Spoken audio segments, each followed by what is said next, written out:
복된 주일 예배 시간입니다. 여기까지 나오신 모든 분들 위해 하나님의 크신 은혜가 있기를 진심으로 기원합니다. 오늘 말씀 읽기 본문은 이사야 성경 이사야 13장입니다. 13장.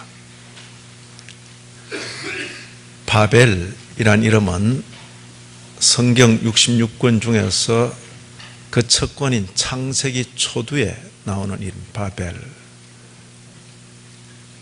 그 성경의 마지막 66권째인 요한계시록에도 그 마지막까지 나오는 것이 바벨, 바벨론, 바벨. 이사야 선지자가 활동했던 그 시대는 아직 신바벨로니아 제국이 세력을 떨치기 전입니다. 그 앞나라 아시리아라는 나라가 세력을 떨치고 있고 바벨론은 이제 막 일어나는. 놀랍게도 오늘 이 본문은 아직 바벨론의 흥황과 멸망은 100년, 200년을 격하고 있는데 하나님의 선지자는 그 바벨론의 멸망을 지금 선언하고 있는 것입니다. 이사야 벌써 13장에 이게 놀라운 일이죠. 이사야를 이어서 바벨론의 멸망을 선언하고 있는 선지자는 이사야 때로부터 한 100년 뒤에 나타난 예레미야입니다. 예레미야. 우리가 오늘 이사야서도 읽겠고 예레미야서도 좀 볼 것입니다. 바로 이사야와 예레미야에서 예고된 이런 바벨론을 그림자와 표상으로 삼아서 신약 성경 마지막 요한계시록에서 바벨론을 언급하고 바벨론의 멸망을 선언하는 것입니다. 이 바벨 혹은 바벨론, 그때 그 시대를 살았던 성도들에게는 그게 현실입니다. 아시리아의 영향권 아래 살고 바벨론의 영향권 아래 살고 심지어 아시리아에 의해서 포로로 잡혀가는 선민도 있고 바벨론에 의해서 포로로 잡혀가는 선민도 있고, 우리가 아는 어떤 이름 중에는 바벨론이 다스리는 그 나라 바벨론 왕의 궁궐에서 평생을 산 사람도 있고, 이게 이제 그들에게 있어서는 현실이죠.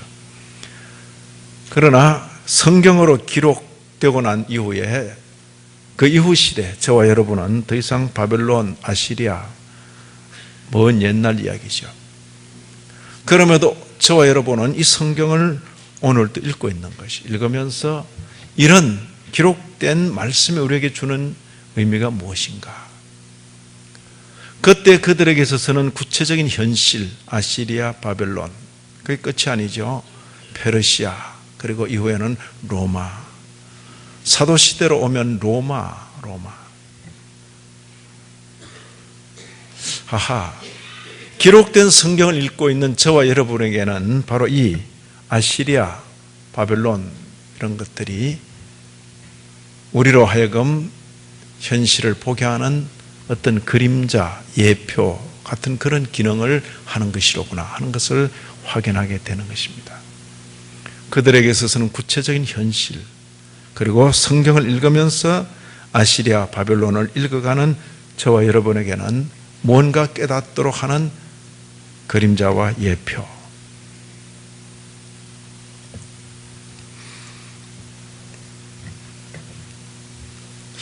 이 바벨론, 아시리아, 다윗의 후예로서 예루살렘에서 왕이 되고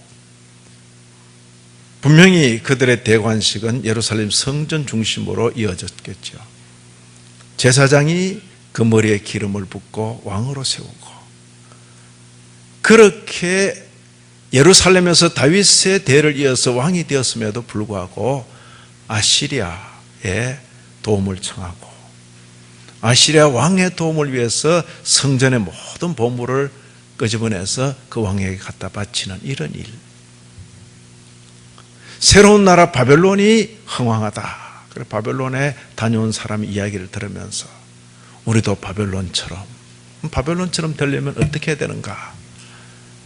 여호와의 신, 보이지 않는 이런 신 섬겨 백날 섬겨봐야 그래도 바벨론에서 우리가 본 것처럼 저런 거대한 신상을 만들고 저런 거대한 단을 만들고 크게 제물을 드리고 그래 섬겨야 뭐가 있지.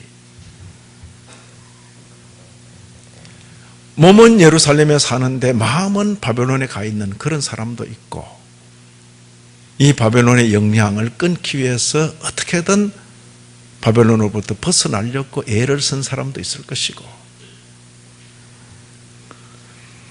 바벨론은 각 시대 속에서 미혹하는 역할을 하는, 미혹하는 역할.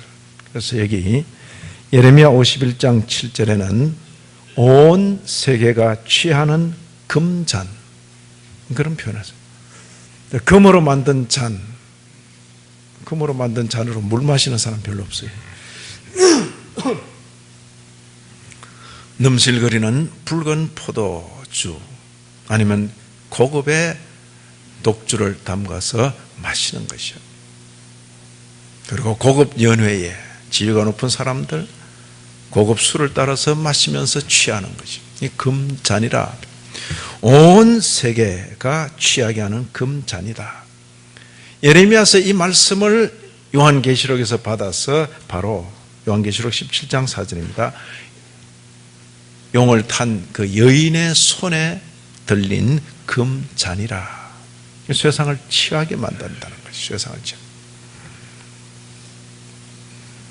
우리가 하나님의 백성, 선민, 성도로 이 땅을 살아가지만은 세상은 끊임없이 성도의 마음을 유혹하고 성도는 그 세상에 취하게 되는 거죠. 세상에. 돈이 없을 때는 신앙생활을 하는 것 같았는데 돈이 좀 생기고 나니까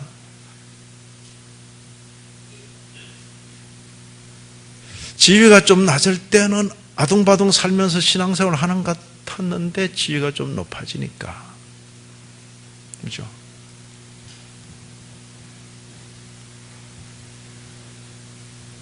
이게 인생들의 모습이죠.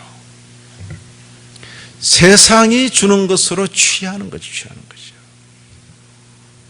이 대한민국 땅도, 이 땅에 있는 백성들도 어렵고 힘들고 그럴 때는 신앙생활 좀 하는 것 같았는데 이제 잘 먹고 잘 사는 시대에서 신앙생활 제대로 하는 모습을 보기가 어려워지는, 아무리 세상이 미혹을 하고 유혹을 한다 해도 그 세상을 떠나서 살 수 없는 것이 또 인생들의 삶의 자리지요. 세상으로부터 미혹받지 않으려고 혹은 개인으로 혹은 무리를 지어서 별도로 혹은 사막에 혹은 산중에 그렇게 작은 건물들을 짓고 살아갑니다. 기도원 혹은 수도원, 중세시대 때도 수도원들이 수도원에 가서 살지만은 그게 역시 또 세상이라. 사람이 있고 상하 구조가 있고 세상. 선민들은 도대체 이 세상 가운데 어떻게 어떤 자세로 살아야 할 것인가 하는 것이 과제 혹은 관건이 되는 것입니다. 예나 지금이나 그때 그 시대도 바벨론이라는 그 현실을 대해서 신앙의 이유로 바벨론을 피하려고 하는 가난한 바벨론은 안 보려고 그러고 맞닥뜨리지 않으려고 하는 그걸 제가 이러면서 초절, 관계를 끊어버리고 숨어 지내는 것이죠. 이런 신앙 형태는 우리 주변에 많이 있었고 지금도 있을 것입니다. 대한민국에 특별히 명산을 중심으로 명산, 대찰, 큰 사찰이 있었지만은 기독교가 전래된 이후에 그 사찰이 채 미치지 않는 구석구석에 기도원 혹은 수도원들이 자리를 하는 것이요. 초절, 관계를 끊고 살아가는 거죠. 관계를 끊는다고 끊어지는가? 현대 우리가 더불어 함께 살아가는 기독교 아류, 어떻게 보면 성경 읽고 그러기 때문에 기독교 같기도 한데 아닌 소위 여호와의 증인, 누군가가 군인들이 있어서 나라를 안전하게 지켜주니까 본인들도 안전하게 살고 있으면서도 우리는 신앙적 이유로 군 복무를 안 하겠다. 굉장히 좀 그렇잖아요. 그 혜택을 누리고 살면서 본인은 그 의무를 거부하는, 그럴 수도 있지요. 종교적인 이유로.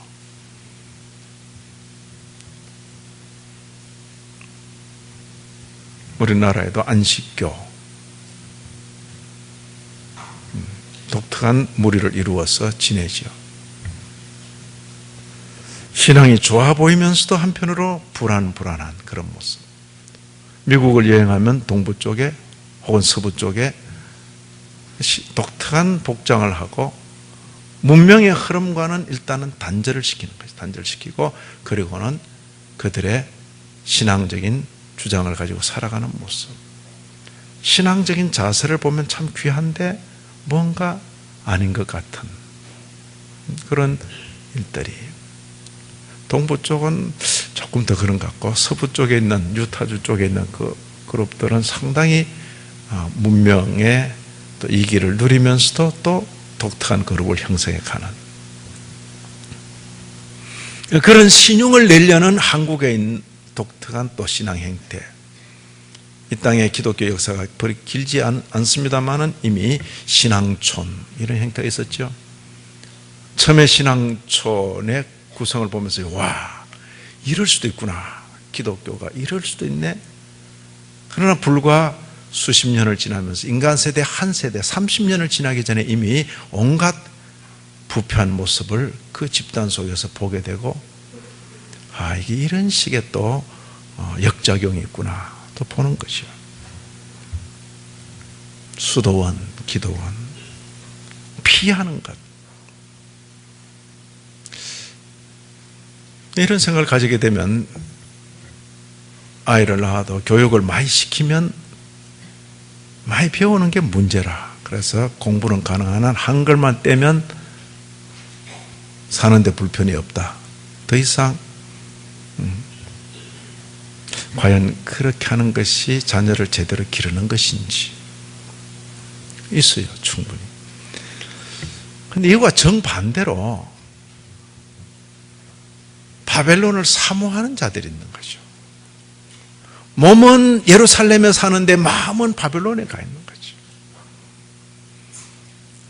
유다 나라 하나님의 백성 선민의 나라에서 그 누리는 지위, 가진 재물, 여러 가지 유리한 그 입장을 가지고 바벨론과 긴밀하게 가깝게 지나면서 온갖 바벨론에 좋아 보이는 것들을 이미 가지고 있는,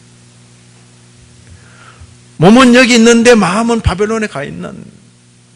그래서 선지자들은 그렇게 바벨론이 소원이지 가서 실컷 살아라 그냥. 그게 바벨론 포로 생활 70년이 바로 그런 결과입니다. 너희가 그렇게 가고 싶어하는 바벨론 가서 실컷 살아라.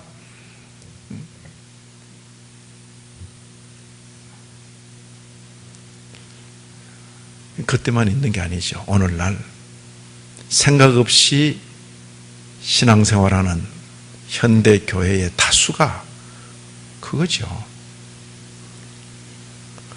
2015년대도 연초부터 이렇게 부지런히 주일 예배도 빠지지 않고 부지런히 나오면 금년에 하나님께서 한 건 해주시겠구나. 이런 식의 생각. 그죠?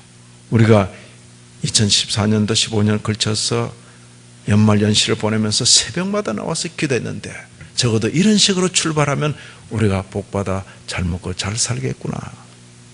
만약 이런 생각을 전혀 비판 없이 하게 된다면 그 역시 마찬가지라는 거죠. 세상을 얻기 위하여서 하나님의 이름을 부르며 예수 부르는 이 땅의 거의 모든 기독교가 바로 바벨론을 추구하는 세속주의라는 것을 부인할 수 없을 것입니다. 생각 없이 신앙생활하면 성경을 손에 들고도 어쩔 수 없이 그 길로 가는 것입니다. 도대체 바벨론을 떠나 살 수는 없고 바벨론의 영향권, 때로는 바벨론 속에 들어가서 살아야 되는 것이 하나님의 선민의 자리죠. 아시리아가 일어나고 아시리아를 이어서 바벨론이 일어나는데 바벨론 없이 살 수는 없는 거예요. 유다와 예루살렘은 그 영향권 아래 있죠. 심지어 어떤 시대는 완전히 유다와 예루살렘은 소멸돼 버리고 하나님의 선민임에도 바벨론 한복판에 집어넣어서 거기서 살도록 한다고. 바벨론에 살더라도 바벨론에 속하지 아니하고 바벨론을 활용해서 유다와 선민을 유익되게 하는 그런 삶은 없을까? 그게 이제 초월 이렇게 이름을 붙인 거죠. 처음에 말씀드린 건 관계를 끊고, 그래서 초절, 관계를 끊고 살아간다. 둘째 말씀드린 것은 온 마음이 그냥 바벨론에 감동되고 바벨론으로, 그러니까 세속주의죠. 아주 종교적인 세속주의죠. 종교 지도자가 그 일을 주선하고 생각 없는 성도들은 막 무리지어 따라가고. 세 번째 말씀드린 것은 초월, 살기는 거기 사는데 속하지 아니하고 사는 것. 그죠? 다니엘 같은 이는 근무지가 바벨론 왕궁이야. 근무지가 바벨론 왕궁이라니까. 젊은 시절부터 나이 늙을 때까지 왕궁을 출입하면서 여러 왕들을 모시고 보필하지만은 바벨론에 속하지 아니하고. 그렇죠? 여타의 사람들처럼 바벨론 안에서 이미 가진 그 지위, 그 재물, 그 기회 붙들고 안 놓치려고 거기다가 목을 걸 줄 알고, 너 내 말 안 들으면 그 지위 빼앗고 죽인다? 살다 보면 그런 흥정, 신앙적인 종교적인 흥정을 만날 때 있죠. 하하, 언제 내가 그런 사람으로 비쳤구나. 다 가져가라. 바벨론이 내게 주었던 모든 것 다 가져가라. 그리고 이 일 때문에 내 목숨까지 가져간다. 가져가라. 나는 여기 마음 둔 적이 없다. 너희들 보기에는 내가 바벨론이 주는 박사 장의 자리, 총리의 자리, 총리 중에 총리 이런 자리에 내 마음이 연연하고 있을 줄 알았는가? 잠시라도 그렇게 내가 오해를 받았다면 참 미안하게 됐다. 다 가져가라. 내 몸이 풀무불 안에 혹은 사자굴 안에 떨어진다 해도 내 가는 걸음을 바꿀 수가 없다. 성경이 우리에게 보여주는 내용들이죠. 그 안에 살면서도 속하지 아니하고 그에게 주어진 모든 기회를 가지고 하나님의 나라와 의를 추구하며 사는 것. 이런 관점에서 보면 예레미야나 다니엘이나 그 이후에 에스라, 느헤미야, 에스더, 모르드게 이런 사람들의 삶이 바로 그런 것. 시대를 바꿀 수 없는 하나님이 분정하여 주는 그런 시대 속에 살면서 나는 그럼 어떤 자세로 살 것인가? 너도 나도 전부 페르시아 황제의 눈에 들어서 왕궁에 들어가는 것을 성공으로 여길지라도 그게 전혀 연연하지 않는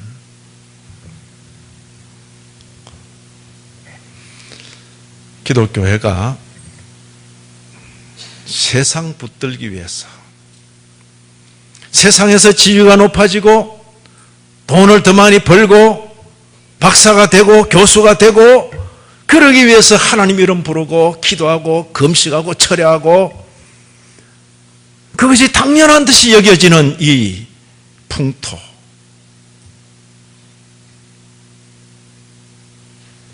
심각한 기독교 세속주의죠. 세속주의. 그렇게 기도해서 그렇게 되면 신앙도 성공, 세상도 성공한 것입니까? 우리는 눈을 들어서 보면 어떤 사람에게는 기회가 주어지기도 하고 어떤 사람은 주어지지 않기도 하고, 열심의 유무와 상관없이 신앙이 좋고 안 좋고의 그 문제와 상관없이 누구에게는 주어지고 주어지지 않고, 심지어 아주 대조적인 것은 전혀 신앙이 없는데도 기회가 많이 주어지는 사람도 있고, 누가 봐도 신앙으로 똘똘 뭉쳐져 있는 것 같은데도 기회가 주어지지 않는 경우도 있고,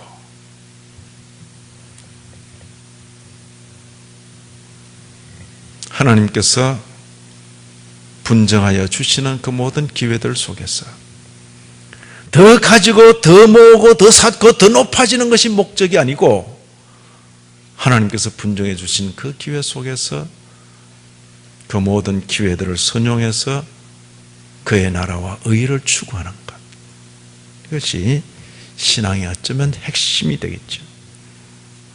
바벨론, 창세기로부터 요한계시록까지 그 이름이 걸쳐있는 바벨론, 바벨. 그때 그들에게 있어서는 구체적인 현실, 그러나 저와 여러분에게 있어서는 이 글을 읽어갈 때, 성경 말씀을 읽어갈 때 그림자와 예표, 우리가 살고 있는 세상이 바로 아시리아요 바벨론이로구나. 모세에게 있어서는 애굽,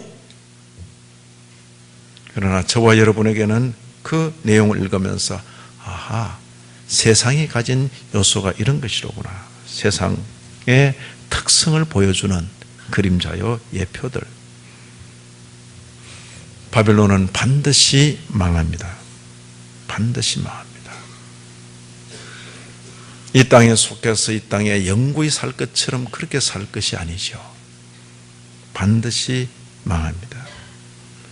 여기 이사야 13장 19절을 보시면, 우리가 읽어보면 13장 19절을 보시면, 열국의 영광, 갈대아 사람의 자랑하는 놀이가가 된 바벨론이 하나님께 멸망당한 무엇과 같다? 소돔과 고모라 같이 되리니. 이게 좋은 겁니까? 안 좋은 겁니까? 안 좋은 거죠. 바벨론이 소돔과 고모라처럼 된다. 이사야가 처음 이 말씀을 했을 때 어느 누가 그 말씀에 귀를 기울이겠습니까? 그러나 역사가 진행되고 나니까 이 말씀이 성취되고 바벨론의 영화에 대해서 노래했던 모든 것은 사라져버리는 것이요. 반드시. 도대체 바벨론의 죄악상이 뭐냐? 오늘 여기에 11절에, 13장 11절에 같은 의미를 가진 서로 다른 단어들을 나열하고 있어요. 내가 세상의 악인의 죄를 벌하며, 그 다음 교만한 자의 오만을 끊으며 강포한 자의 거만을 낮출 것이며. 교만, 오만, 거만, 뭐가 다릅니까? 같은 의미를, 단어를 달리하면서 강조하고 있는 거죠. 바벨론의 죄악상은 하나님 앞에 하나님보다 자기를 더 높인 것이요.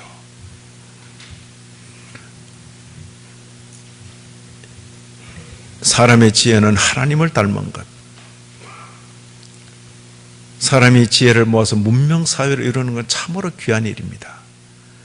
그러나 하나님 앞에서 겸비하게 그 문명사회를 이루고 그 문명사회를 유지해 가는 것이 참으로 귀하죠. 그렇지 않고 인간이 이룬 문명사회 속에서 머리를 치켜들고 드디어 하나님을 거역하고 대항하기 시작하면 그 파멸은 급속히 임하는 것입니다. 급속히.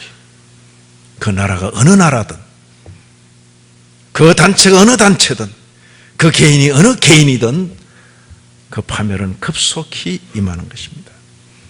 중요한 것은 뭡니까? 하나님의 지혜를 닮아 가지고 있는 인간의 인지를 가지고 문명된 사회를 이루면서 그 기회를 주신 하나님 앞에 겸비하게 머리를 숙이고 하나님의 마음을 헤아리고 살아갈 수 있으면, 그러나 인간에 있는 이 죄악상이 그렇게 두지를 않는 것이요. 반드시 멸망한다. 소돔과 고모라처럼. 그리고 그 죄악상은 교만이다. 이런 내용이 다시 한 번 더 반복되고 있을 것입니다. 여기서 이사야에서 뒤로, 이사야 바로 이어지는 성경이 예레미야입니다. 예레미야 50장으로 가죠.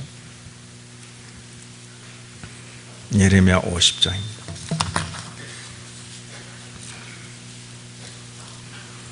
(50장은) 상당히 긴 장입니다. 무려 46절에 걸쳐 기록된 것이 전체가 바벨론의 멸망을 예언하고 있습니다. 예레미야 50장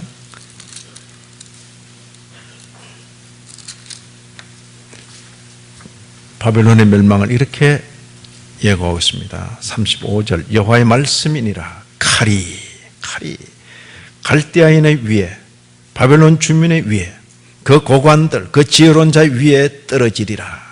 칼이. 36절 칼이 잘하는 자의 위에 떨어지리니 그들이 어리석게 될 것이며, 칼이 용사 위에 떨어지리니 그들이 놀랄 것이며, 칼이 그들의 말들, 병거들, 그들 중에 있는 여러 민족 위에 떨어지리니 그들이 마치 여인들 같이 될 것이며, 칼이 보물 위에 떨어지리니 그것이 약탈되리라. 칼 무려 5번이나 반복하고 있는 것. 바벨론이 반드시 망할 것을 그렇게 선언한 것입니다. 자, 이런 그 예언을 그대로 받아가지고 요한계시록, 신약의 요한계시록은 이사야, 예레미야 예언을 그대로 받아서 이 세상, 이사야와 예레미야에게 있어서는 바벨론이 현실입니다. 그런데 이걸 예표 그림자로 삼아서 요한계시록에서는 바벨론이란 이름으로 온 세상을, 장차 망할 온 세상을 그렇게 부르는 거죠. 요한계시록 18장 2절에 무너졌도다 큰 성 바벨론이여. 그죠? 온 세상이 종말을 구하는 그것을 보여주는 거죠. 귀신의 처소, 각종 더러운 영이 모이는 곳, 각종 더럽고 가증한 새들이 모이는 곳이 되었도다. 바벨론의 멸망을 선언하고 있는 것입니다. 자, 아까 우리가 이사야서 읽을 때에 교만, 오만, 거만 이렇게 표현했습니다. 여기 다시 한 번 더 확인합니다. 예레미야 50장 29절 이하, 50장 29절 이하 역시 확인할 수 있습니다.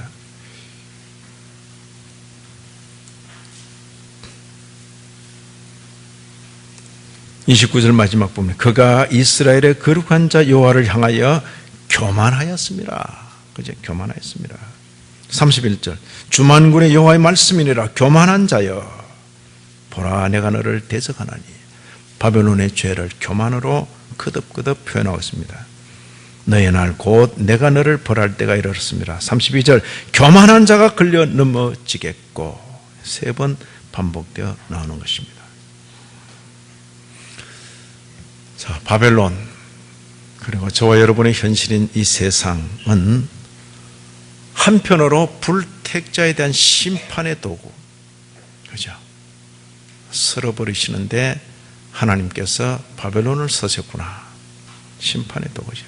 또 한편으로 선민에 대해서는 연단, 그리고 성숙을 위해서 하나님께서 쓰시는 도구죠. 도구. 바벨론은 하나님께서 친히 쓰시는 도구다. 불택자는 불택자대로, 선민은 선민대로 쓰시는 도구다. 예레미야 50장 23절 온 세계의 망치다 이런 표현을 써요. 그리고 51장 20절에는 여호와의 철퇴 곧 무기다. 자, 51장 예레미야 51장 보시죠. 20절 이하입니다. 오늘 바벨론에 대한 새로운 이름을 하나 발견했어요. 바벨론에 대한 새로운 이름입니다. 여호와께서 이르시되, 예레미야 51장 20절입니다. 너는 나의 철퇴 곧 무기라. 지금 이때 너는 바벨론입니다. 여호와께서 이르시되 너는 나의 철퇴 곧 무기라. 나는 네가 나라들을 분쇄하며 네가 국가들을 멸하며, 같은 뜻이죠. 네가 말과 기마병을 분쇄하며 네가 병거대를 부수며 네가 남자와 여자를 분쇄하며 네가 노년과 유년을 분쇄하며 네가 청년과 처녀를 분쇄하며 네가 목자와 그 양떼를 분쇄하며 네가 농부와 그 멍에맨 소를 분쇄하며 네가 도백과 태수들, 이게 고급 관리들이죠. 도백과 태수들을 분쇄하도록 하리로다. 누가 하시는 거죠? 하나님께서 바벨론을 도구로 쓰셔서 분쇄, 갈아서 가루로 만들어버리는 그 단어를 무려 8번이나 반복하고 있어요. 제가 바벨론은 하나님 전용 분쇄기다. 그냥 분쇄기다. 그죠? 분쇄. 한자 표현을 계속 쓰고 있는 거지.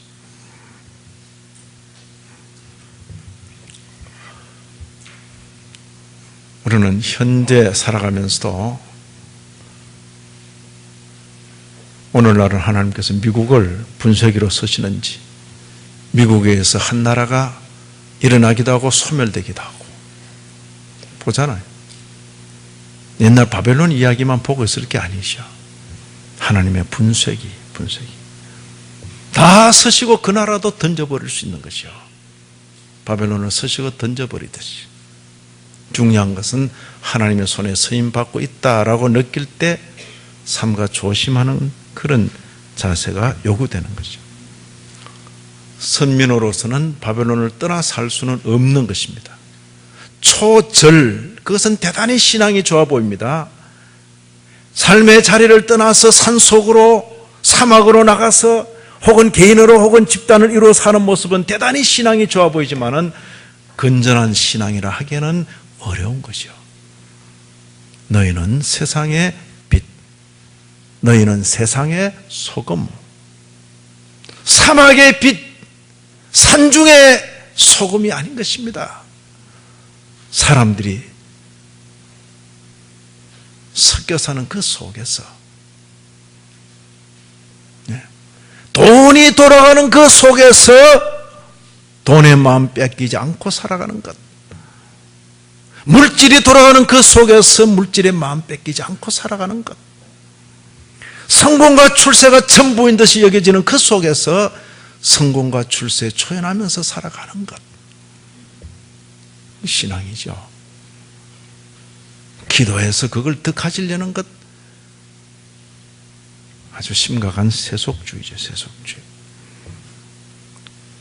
우리 모두는 바벨론에 살되 바벨론의 마음 빼앗겨서는 안 되겠습니다.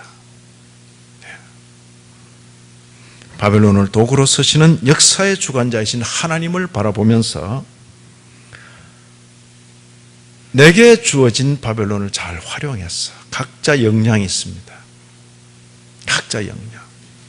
다니엘은 왕궁에, 다니엘의 친구들은 도백이 되어서 각 도에, 그때 에스겔은 포로 수용소에서 각자 주어진 자리, 영역이 있는 것이에요. 나는 왜 저기 있고 저 친구는 저기 있습니까? 이렇게 비교하고 원망 불평하는 것이 아니라 각자 하나님께서 분정하여 주신 그 속에서 바벨론을 활용해서 유다와 예루살렘 하나님의 선민을 강화시킬 수 있을까? 이 세상 복판에 살면서 하나님의 나라와 의를 추구하며 살아갈 수가 있을까? 그렇죠? 내게 주어진 이 세상에서의 나날들인데 이 세상 속에 살면서 하나님의 백성으로 빚어져 갈 수 있을까? 하나님의 은혜가 금년 한 해 동안도 저와 여러분 가운데 충만하여서 세상 한가운데 살면서도 주님의 나라와 의를 추구하는 일에 한 걸음 더 전진하고, 그리하여 이 시대 속에서 각자 교회로서 든든히 서갈 뿐 아니라 함께 교회를 이루어서 주님의 교회를 든든히 세워가는 저와 여러분 우리 모두가 되기를 진심으로 기원합니다. 하나님 아버지, 허락하신 말씀 인하여 감사합니다. 받은 교훈 가슴에 담고 오늘도 내일도 올해 남은 평생을 이 교훈을 따라 살게 하여 주옵소서. 계속되는 공동회 위에도 주님께서 은혜로 함께하여 주옵소서. 예수님 이름으로 기도 올리옵나이다. 아멘.